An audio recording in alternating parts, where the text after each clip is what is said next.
Magandang araw po sa inyong lahat. Ako nga po pala si David Rain Aragotia. Ang aking babasahing kwento ngayong araw ay pinamagatang Ang Ibong Adarna. Ang aklat na ito ay muling ikunento ni Demi Frances I. Mendoza. Handa na ba kayong makinig? Halina't simulan na natin.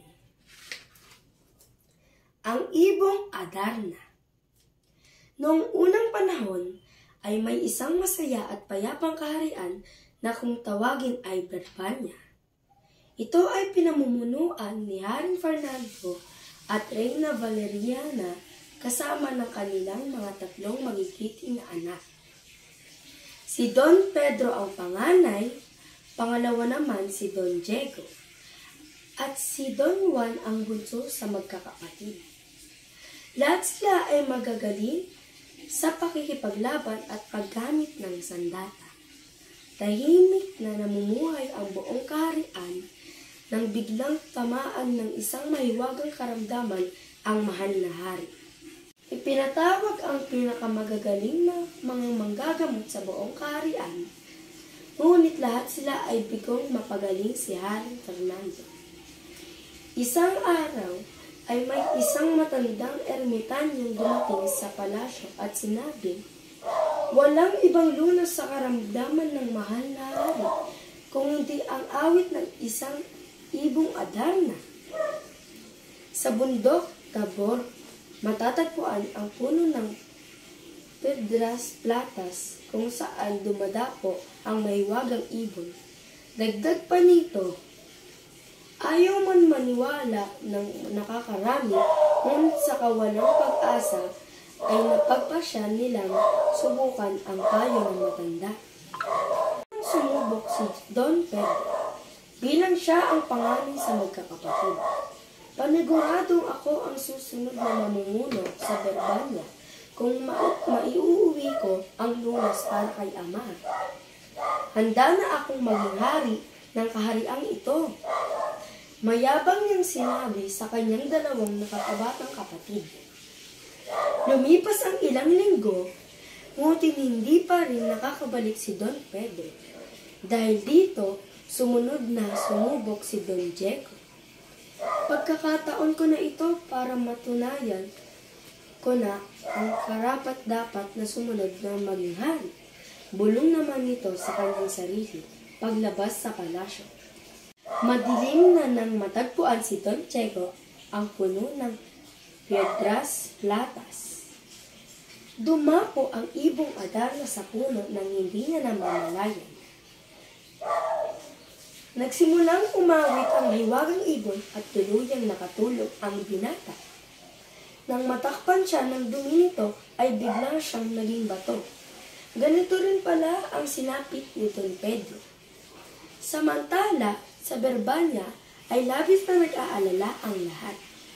Kaya nagpumulit na si Don Juan na payagan siya ng hari na hanapin ang ibong Adarna at ang kanyang mga kapatid.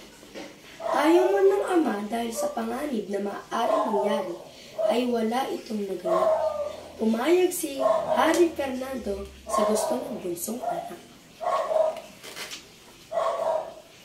Maingat na naglalakad si Don Juan paakyat ng bundok Tabor nang bigla siyang lapitan ng isang matandang lalaki na nangihingi ng makakain. Ito ay may maduming kalusuotan at tila may sakit sa balat. Sabi na pandirian ng batang prinsipe ang matanda ay tinulungan niya agad ito. Binigay ni Don Juan ang kanyang pagkain at inumin sa matanda. Sa inyo na po ito. Mukhang malapit. Madilim na nang matagpuan si Don Diego ang puno ng Piedras Platas. Dumapo ang ibong Adarna sa puno nang hindi niya namamalayan. Nagsimulang umawit ang hiwagang ibon at tuluyang nakatulog ang binata. Nang matakpan siya ng dumi nito ay biglang siyang naging bato. Ganito rin pala ang sinapit ni Don Pedro. Samantala, sa Berbanya ay labis na nag-aalala ang lahat. Kaya nagpumulit na si Don Juan Napayagan siya ng hari na hanapin ang ibong Adarna at ang kanyang mga kapatid. Ayaw man ng ama dahil sa panganib na maaaring mangyari ay wala itong naganap. Pumayag si Hari Fernando sa gusto ng bunsong anak. Maingat na naglalakad si Don Juan paakyat ng bundok. Tabo, nang bigla siyang lapitan ng isang matandang lalaki na nangihingi ng makakain. Ito ay may maduming karusuotan at tila may sakit sa balat. Sa halip na pandirian ng batang prinsipe ang matanda, ay tinulungan niya agad ito. Binigay ni Don Juan ang kanyang pagkain at binigay sa matanda. Sa inyo na po ito.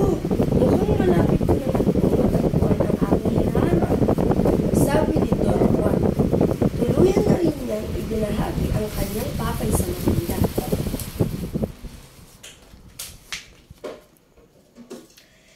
Makalipas ang ilang minuto, laking gulat ni Don Juan nang may iniabot na supot ang matanda sa kanya.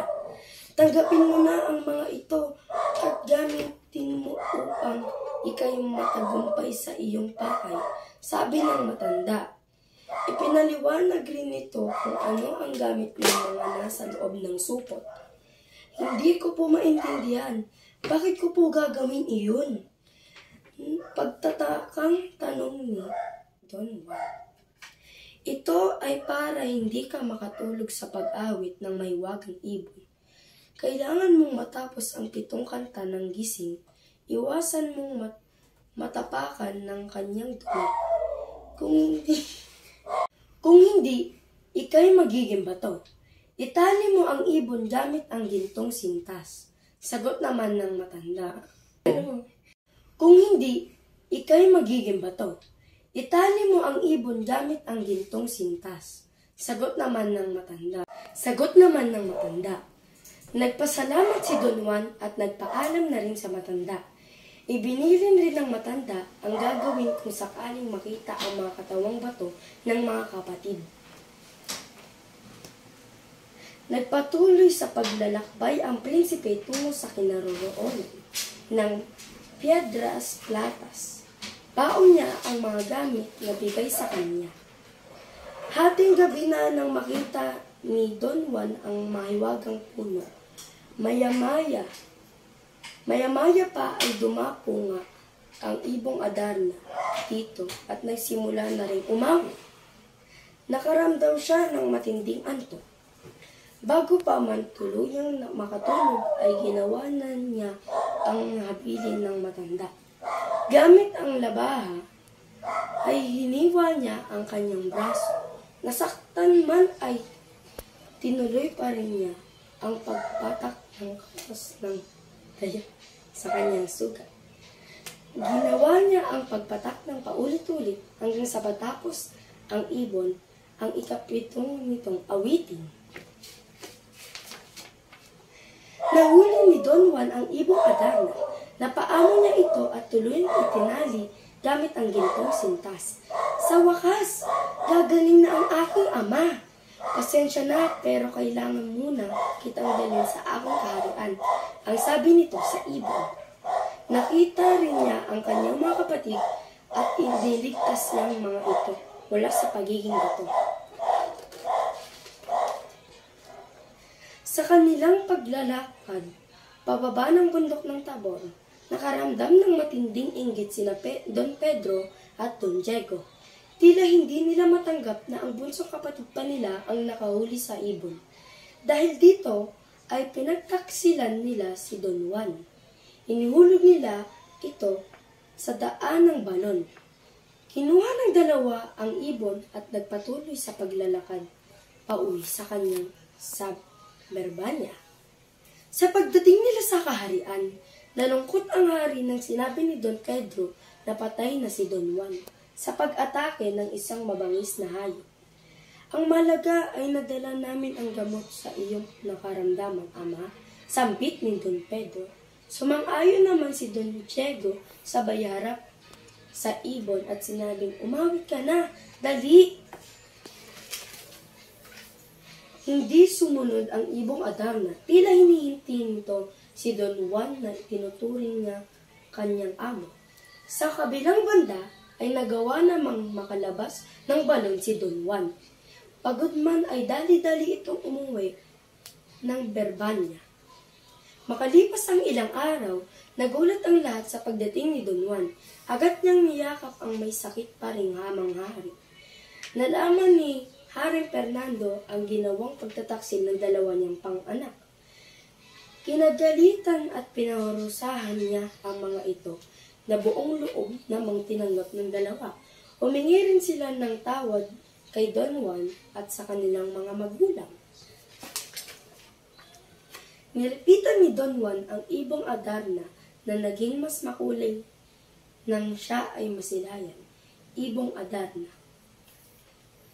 Pagalingin mo ang aking mahal na ama sa pamamagitan ng iyong awiting lunas sa kahit anumang sakit. Pakiusap nito sa ibon.